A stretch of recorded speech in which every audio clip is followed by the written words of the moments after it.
Assalamualaikum warahmatullahi wabarakatuh dan salam sejahtera. Bertemu kembali dengan saya Cikgu Yusof Omar. Pada hari ini cikgu nak menerangkan bagaimana cara untuk kita mengenal pasti fokus soalan bagi soalan rumusan KSSM. Jadi mari kita lihat.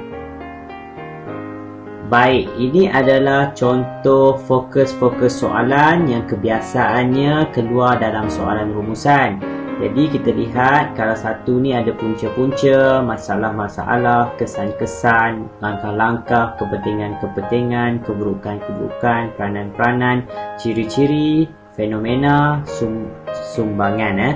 Jadi di sebelah perkataan yang saya sebutkan tadi, ini adalah perkataan sinonim ataupun seerti bagi fokus-fokus soalan yang saya sebutkan tadi. Jadi kita pergi kepada slide yang berikutnya. Ini adalah fokus soalan yang kebiasaannya popular yang keluar dalam soalan rumusan. Antaranya ialah langkah-langkah, kepentingan-kepentingan, faktor-faktor, kesan-kesan.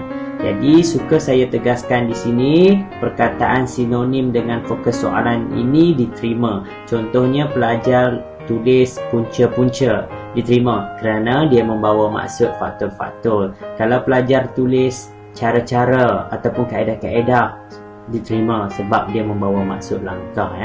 Baik. Ini adalah cara bagaimana kita nak mengesan fokus soalan. Bukan nak mengesan isi, kita nak mengesan fokus soalan. Okey, jadi kebiasaannya fokus soalan ada selepas penanda wacana. Kebiasaannya ada pada akhir perenggan 1, selepas penanda wacana perenggan 2, perenggan 3 dan awal perenggan keempat. Seterusnya, kalau calon jumpa perkataan hendaklah, perlulah, haruslah, kebiasaannya fokus soalan yang diuji di situ adalah langkah-langkah. Kalau calon jumpa perkataan dapat, boleh, akan, kebiasaannya fokus soalan yang diuji adalah kepentingan-kepentingan. Kalau jumpa perkataan kesan-kesan, kesannya, akibatnya, menyebabkan, disebabkan oleh, membawa kepada fokus soalan kesan-kesan.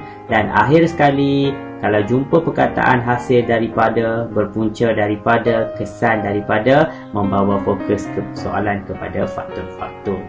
Baik, itu untuk petikan. Sekarang untuk cara mengenal fokus soalan pada soalan grafik ataupun prosa ataupun puisi. Ini agak susah sikit kerana pelajar perlu keluarkan isi tersirat. Jadi jika ingin mengeluarkan isi tersirat, pelajar perlu mengenal pasti fokus terlebih dahulu. Bagaimana nak tahu fokusnya? Kebiasaannya pelajar, langkah yang pertama perlu baca dan teliti bahan yang diberikan. 2, tentukan fokus soalan. Dan yang ketiga, ini yang paling penting, bila kita dah tahu fokus soalan untuk grafik, prosa ataupun puisi tersebut, pelajar perlu bina ayat isi yang gramatis. Jadi mari kita tengok bagaimana cara untuk mengenal pasti fokus soalan. Baik, ini adalah contoh petikan yang diberikan. Jadi di sini, selepas kita baca semua petikan ni, kita jumpa perkataan boleh. Kita jumpa perkataan boleh pada akhir perenggan yang pertama. Tadi saya katakan. Jadi kita tengok perkataan boleh. Kebiasaannya bila kita jumpa perkataan boleh ni, dia membawa kepada fokus soalan, usaha, fokus soalan, langkah ataupun usaha. Jadi kita tengok dulu sebelum kita nak tentukan sama ada dia fokus soalannya ada langkah-langkah. Kita tengok belakang ni. Melakukan aktiviti sukan sekurang-kurangnya 3 kali seminggu. Boleh melakukan aktiviti sukan sekurang-kurangnya 3 kali seminggu. Sahlah membawa kepada fokus soalan kita, iaitu langkah. Seterusnya, selain itu pengambilan makanan yang seimbang juga penting dalam kehidupan seharian.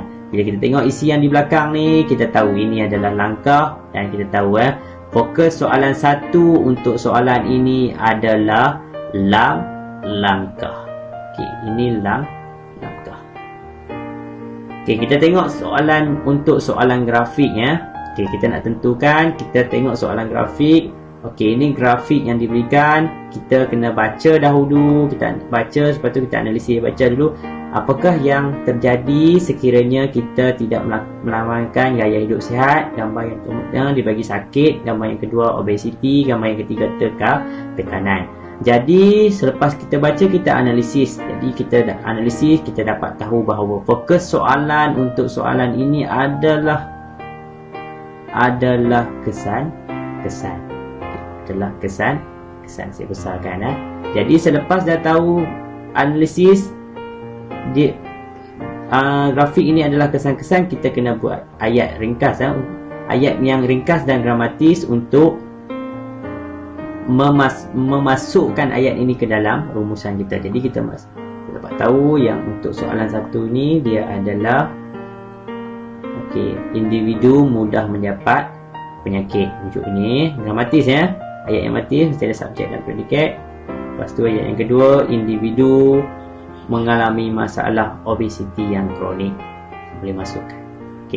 Jadi kita pergi kepada latihan yang seterusnya untuk melihat lagi bagaimana cara untuk mengesan fokus soalan. Jadi kita tengok apa perkataan yang garis. Ini adalah penjanda wacana. Kaunselor di sekolah perlu memainkan peranan supaya masalah berkaitan emosi murid ini tidak melarat sehingga menyebabkan kejadian tidak diingini. Ini bila kita jumpa penanda wacana dan di belakang ini ada isi secara lain dan tidak bukan. Ini membawa maksud langkah